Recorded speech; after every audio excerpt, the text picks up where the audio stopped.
His name was Anjur, 32 years old, quiet, modest, and used to living alone in a wooden house on the outskirts of a small town in Wanasari, Indonesia, after being betrayed in a past relationship. He had no desire to fall in love again. That changed the day he met a woman named Sikar. It was raining when he saw her for the first time. She sat alone on a wooden bench at the old bus terminal. No umbrella, no jacket. Her long black hair clung to her face. But she didn't flinch. She wasn't wet somehow. She remained untouched by the rain. She looked like she didn't belong there. Anjur offered her a ride, half out of kindness, half out of curiosity. She didn't speak much during the ride, only said she had no family and was looking for a place to stay. Something in her voice, calm, emotionless, made him feel uneasy, but he ignored it. That night, he offered her a room in his house. She accepted it without hesitation.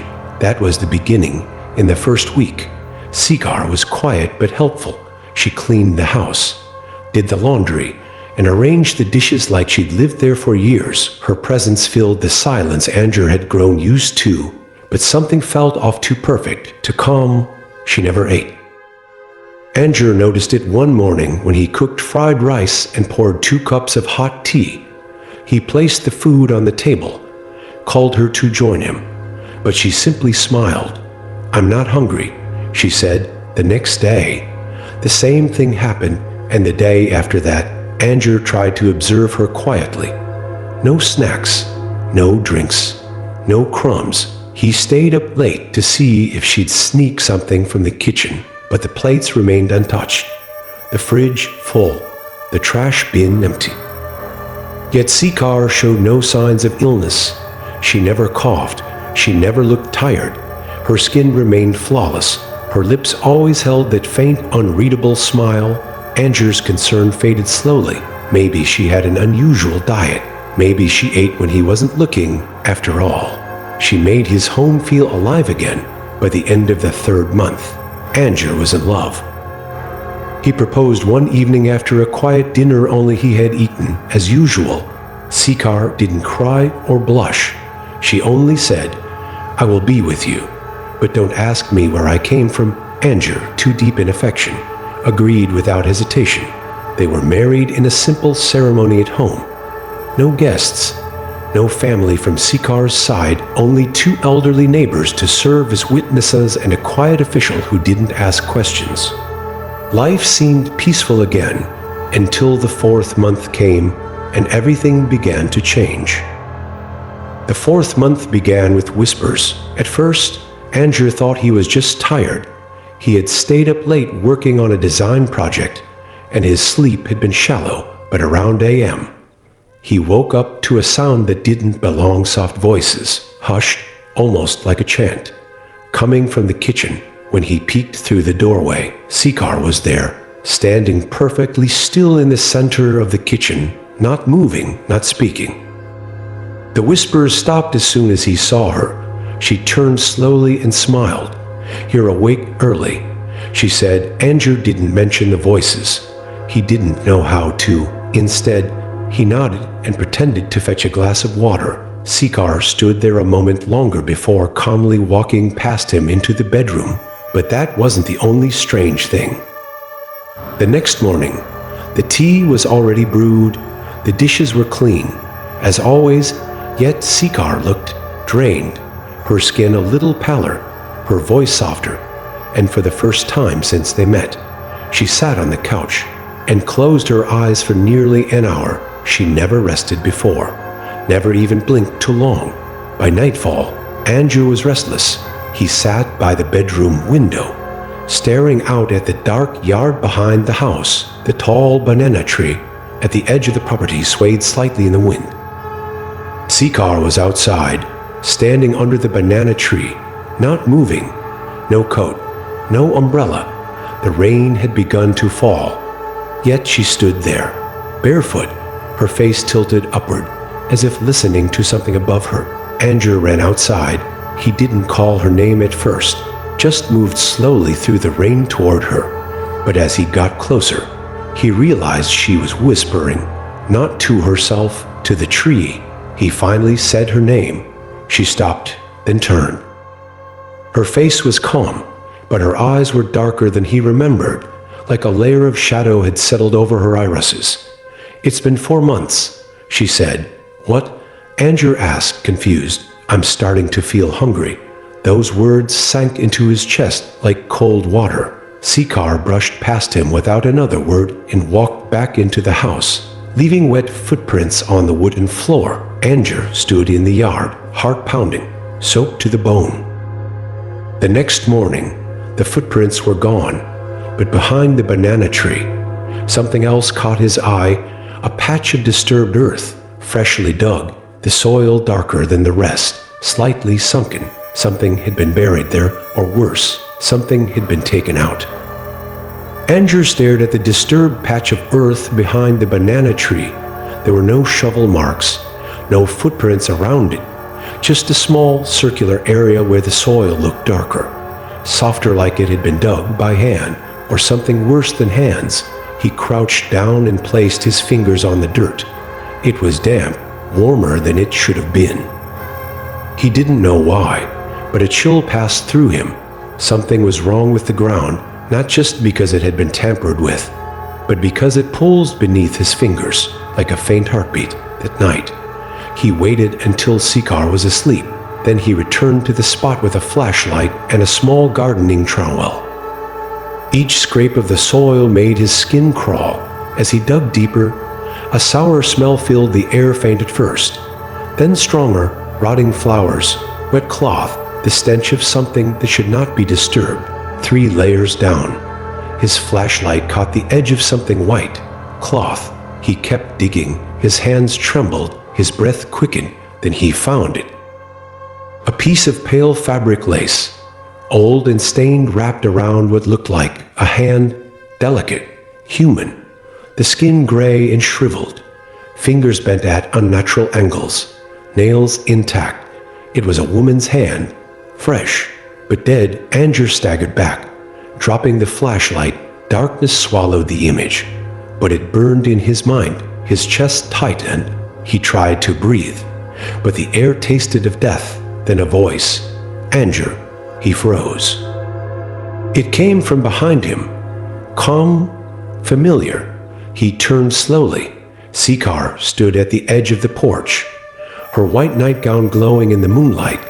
She wasn't angry. She wasn't surprised. She just looked tired. "I told you not to ask about where I came from," she said softly. Andrew couldn't speak. The words wouldn't come.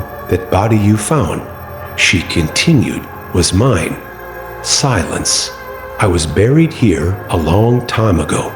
Burned, forgotten, left in pieces. But my spirit never left this place." She stepped forward. "I needed a vessel, something to bring me back. But I couldn't just take. I needed someone to give it willingly." Andrew shook his head, backing away. Sikar tilted her head.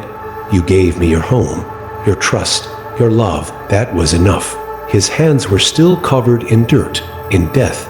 His mind raced with memories of how they met, how she'd never eaten, never changed, never aged. "I don't want to hurt you," Sikar said, "but hunger doesn't wait forever."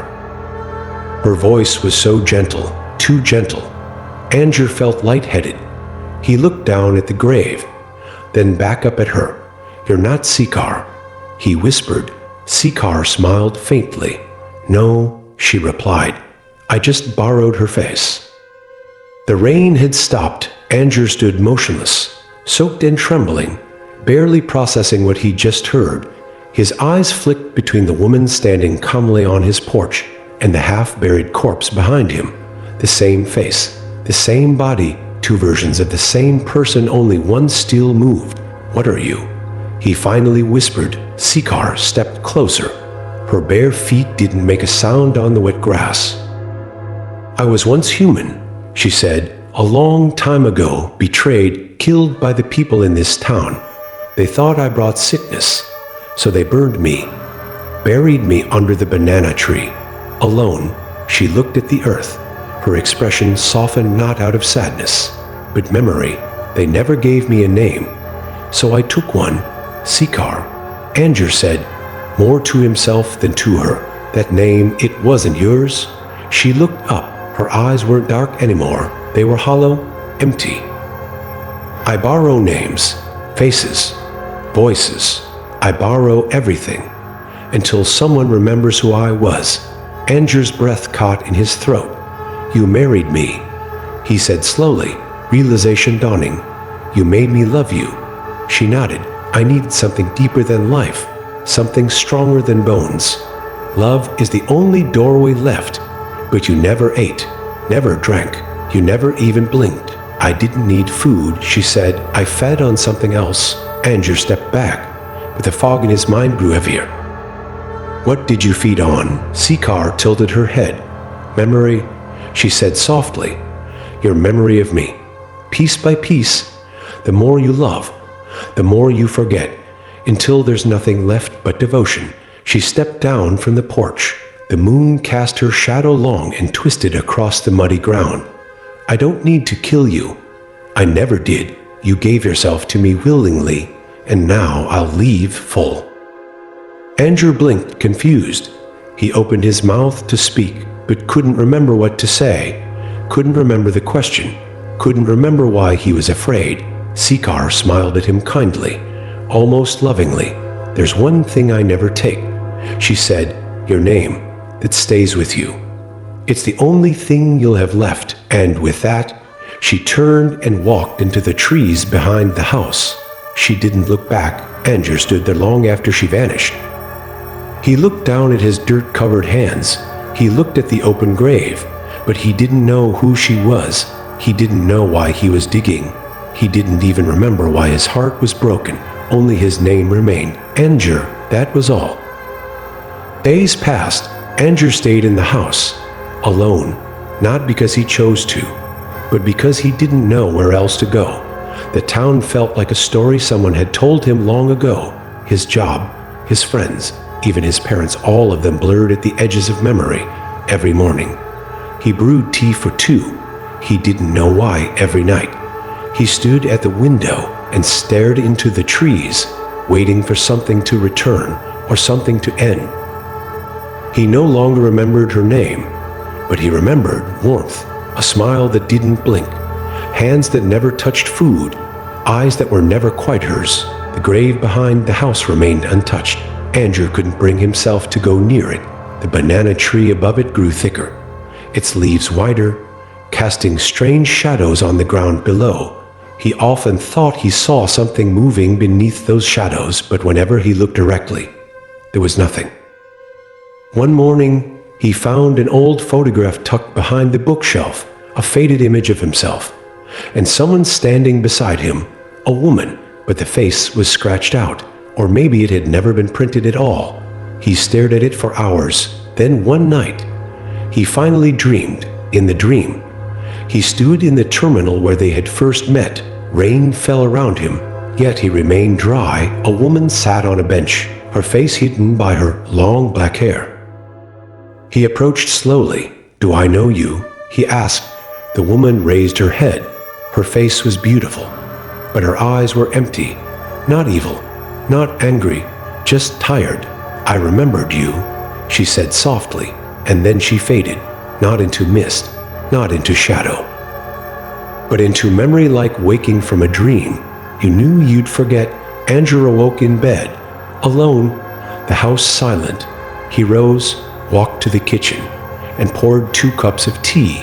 One stayed untouched, as always.